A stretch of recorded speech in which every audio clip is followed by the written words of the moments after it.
Windows 11 on this PC.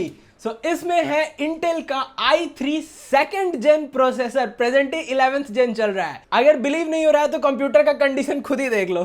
I doubt कि इतना पुराना पीसी प्रेजेंटली देखने को मिलता है। मैंने अपने इस पीसी को चेक करने के लिए विंडोज 11 में कन्वर्ट किया है एंड मैं आपको 3 मेथड बताने वाला हूं जिससे कि आप किसी भी कंप्यूटर को विंडोज 11 में कन्वर्ट कर सकते हो।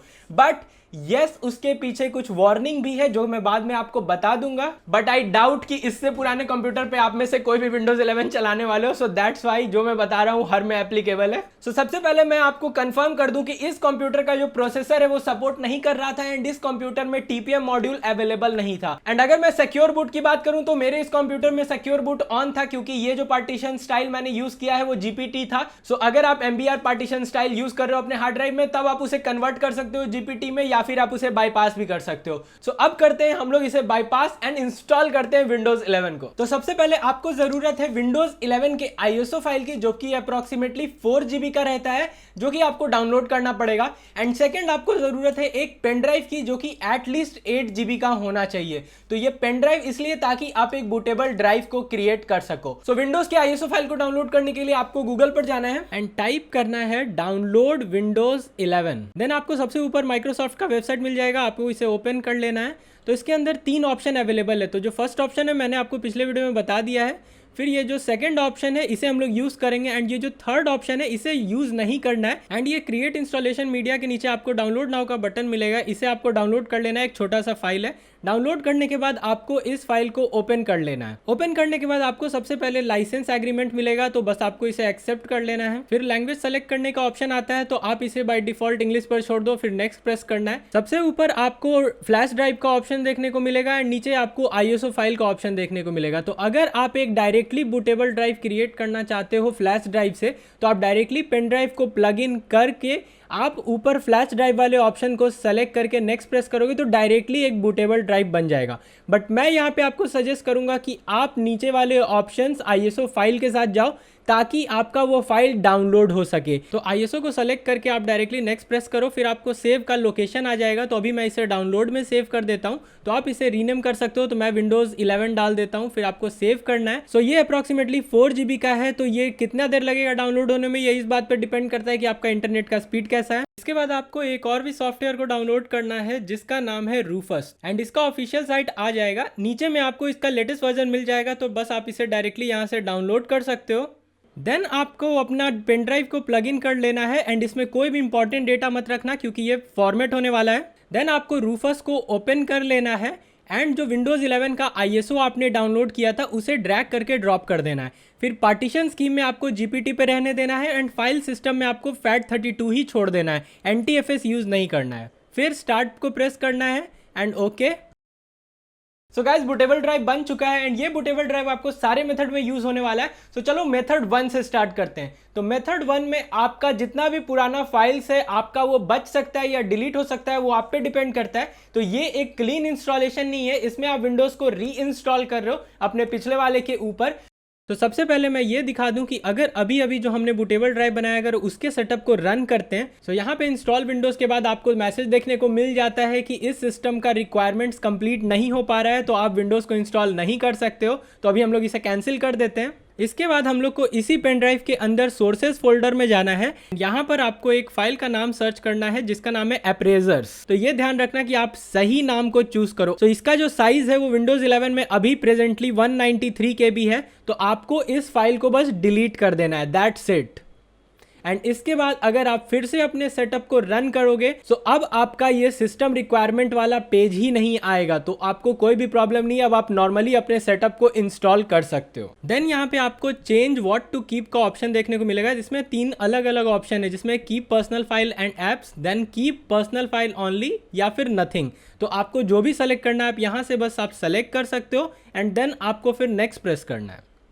So this was the first method. तो अब हम लोग आते हैं अपने सेकंड मेथड की तरफ। तो सेकंड मेथड के पहले आपके पास बूटेबल ड्राइव होना चाहिए एंड उससे आपको अप्रेजर्स को डिलीट नहीं करना है जैसे कि आपने फर्स्ट मेथड में किया था। सो यहां पे आपको एक फ्रेश बूटेबल ड्राइव की जरूरत है। सो दैट्स वाई मैंने आपको बोला था कि ISO फाइल को डाउनलोड करो, डायरेक्टली बूटेबल ड्राइव मत क्रिएट करो। सो इस मेथड में सबसे पहले हम लोग को नोटपैड पे जाके कुछ टाइप करना है। वैसे आपको टाइप करने की जरूरत नहीं है, जो टाइप करना है वो नीचे डिस्क्रिप्शन में दिया हुआ है, आप डायरेक्टली वहां से कॉपी पेस्ट भी कर सकते हो। सबसे पहले आप नोटपैड को ओपन कर लो, जो डिस्क्रिप्शन में दिया हुआ है उसे बस आपको यहाँ पे कॉपी पेस्ट कर लेना है।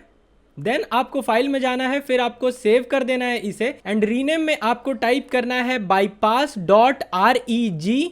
बस दैट्स इट। उसमें जो पहले से टेक्स्ट लिखा रहता है उसे आपको हटा देना है एंड बस आपका नाम इतना ही होना चाहिए। फिर जहां पर आपने इसे सेव किया है वहां जाके देखोगे तो आपको इस तरह का फाइल देखने को मिलेगा जिसमें बाईपास लिखा हुआ रहेगा। देन आपको अपने बूटेबल ड्राइव को प्लग करके रीस्टार्ट कर देना है। सो रीस्टार्ट से ऑन होते टाइम आपको अपने बूट मेन्यू को खोल लेना है। यूजुअली लैपटॉप्स में बूट मेन्यू के लिए F2, F9, F10 या F12 की को यूज किया जाता है। बट आप जिस भी कंपनी का लैपटॉप को यूज कर रहे हो उस कंपनी के लिए आप गूगल पर सर्च कर लो कि बूट मेन्यू की क्या है एंड वहां से आपको अपने बूटेबल ड्राइव को सेलेक्ट करना है। फिर आपका इंस्टॉलेशन प्रोसेस स्टार्ट हो जाएगा एंड सबसे पहले आपको लैंग्वेज को सेलेक्ट करना है एंड कीबोर्ड लेआउट को सेलेक्ट करना है। तो फिलहाल मैं इसे बाय डिफॉल्ट छोड़ देता हूँ, लैंग्वेज में यूनाइटेड स्टेट्स। फिर आपको बस नेक्स्ट प्रेस करना है, देन इंस्टॉल। देन यहाँ पे प्रोडक्ट की डालने का ऑप्शन आया है, तो अगर आपके पास प्रोडक्ट की है तो आप यहाँ पे डाल सकते हो, otherwise I don't have product की पर क्लिक करो एंड यहाँ से आपको विंडोज 11 का वर्जन को सेलेक्ट करना है। तो अब ऑप्शन आ चुका है this PC can't run Windows 11।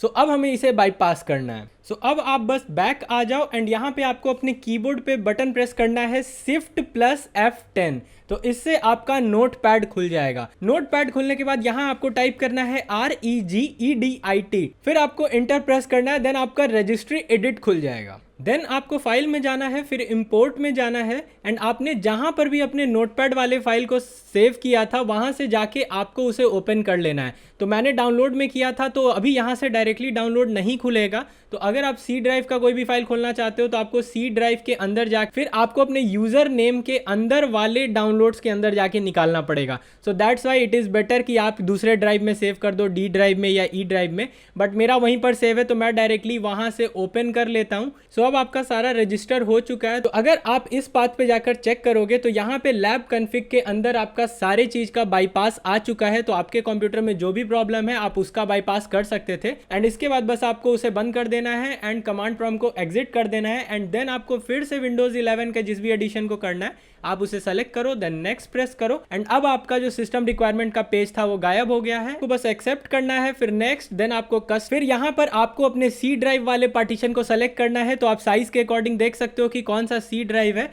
Then आपको उसे सेलेक्ट करना है, फिर आपको फॉर्मेट पे क्लिक करना है। सो ये फॉर्मेट हो चुका है। सो आप इस ड्राइव को सेलेक्ट किए हुए फिर आपको नेक्स्ट प्रेस करना है। तो आपका विंडोज इस ड्राइव में इंस्टॉल होने लगा है।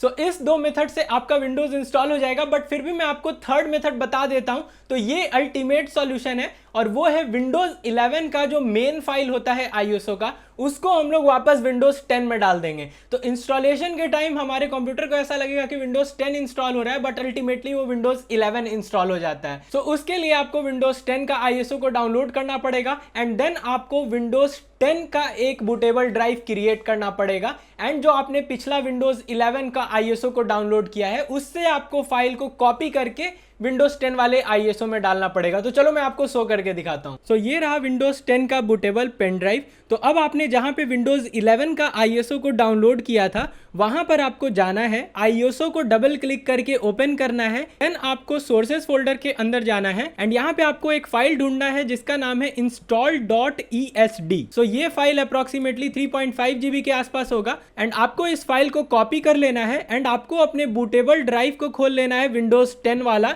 देन वहां पर आपको इसी सोर्सेज फोल्डर के अंदर जाके उसे पेस्ट कर देना है। वहां पे रिप्लेस का एक ऑप्शन आएगा तो आपको ओके कर देना है। सो आपका विंडोज 10 का जो install.esd फाइल है वो विंडोज 11 के install.esd फाइल से रिप्लेस हो जाएगा। सो गाइज ये जो मेथड है वो दोनों केस में एप्लीकेबल है, चाहे आप री इंस्टॉल क्यों ना कर रहे हो विंडोज या फिर आप एक क्लीन इंस्टॉलेशन कर रहे हो, दोनों केस में ये आप यूज कर सकते हो। तो जैसा कि मैंने मेथड 1 में आपको बताया था, आप पेन ड्राइव को प्लग करके जैसे ही इसके सेटअप को ओपन करोगे तो अब यहाँ पर आपको लिखा हुआ विंडोज 10 रहेगा। बट अगर आप इस प्रोसेस को पूरा कर दोगे जैसे कि मेथड 1 में मैंने आपको बताया, तो फिर आपका विंडोज 11 इंस्टॉल हो जाएगा। सिमिलरली अगर आप एक क्लीन इंस्टॉलेशन करना चाहते हो तो जैसे कि मैंने आपको मेथड 2 में बताया था, सिमिलरली आप बूट मेन्यू में जाके अपने पेन ड्राइव को सेलेक्ट करके जब इंस्टॉलेशन शुरू करोगे तो विंडोज 10 लिख कर आएगा। बट फाइनली अगर आप पूरा मेथड करोगे तो फिर आपका विंडोज 11 इंस्टॉल हो जाएगा।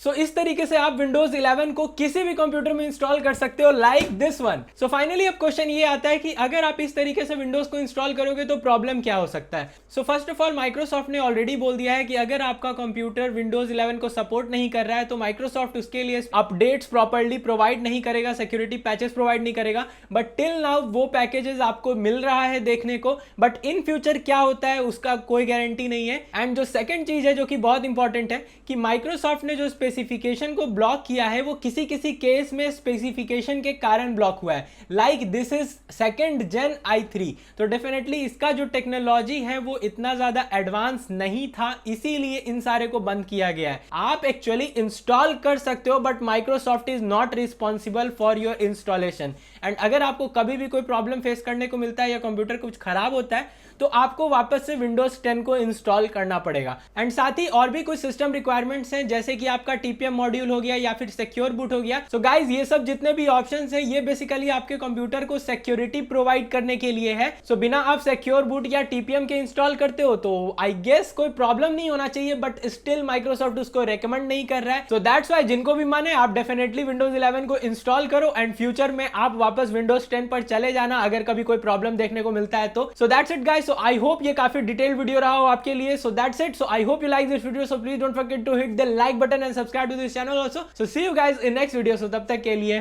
Bye bye.